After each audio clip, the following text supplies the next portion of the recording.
Har Har Mahadev, bomb bomb ভোলে। মা গো, মা, বাড়িতে কেউ আছেন? মা, কে আপনি? খুব তৃষ্ণা পেয়েছে মা গো, একটু জল পান করাবেন? কে আপনি? বৎস, আমি এই পথের প্রতীক, খুব জোরে তৃষ্ণা পেয়েছে, একটু জল পান করাবেন? আমাদের বাড়িতে কিছু নাই? আছে কিছু খাবার? না, নেই, কিছু নেই। কিছু পড়ে থাকলে দিয়ে দাও। পথের প্রতীককে আবার খাওয়াতে যাব কেন? এত বড় বাড়ি, এত ঘর, আর আমার জন্য সামান্য জলপানটুকুর ব্যবস্থা করে দিতে পারবেন না? আরে বাড়িতে নাই তো কি করবো? ঘর বাড়ি নিয়ে কি আছে? বাড়ি খাবার নেই আমাদের। হ্যাঁ, নেই, কিছু নেই। যান, চলে যান, আমাদের বাড়িতে কিছু খাবার নেই। এত বড় অপমান, সামান্য জলপানটুকু করাতে পারবেন না?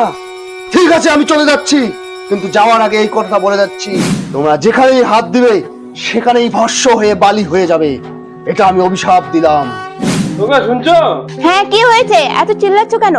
যাও হারিকেনটা নিয়ে আসো, আজকে মনে হয় কারেন্ট আসবে না। ঠিক আছে, নিয়ে আসতেছি। হারকেনটা মনে হয় চার্জ হয়ে গেছে, নিয়ে আসি।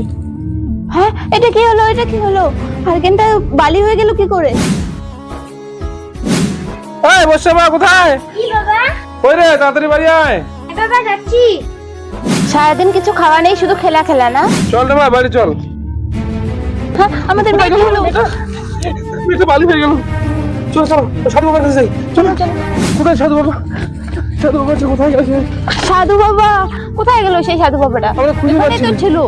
চলো চলো চলো, খুঁজি চলো। চলো, ওই তো সেই সাধু বাবাটা, যে ওই দিন আমাদের যে অভিশাপ দিয়েছিল, ওই তো সেই সাধু বাবাটা।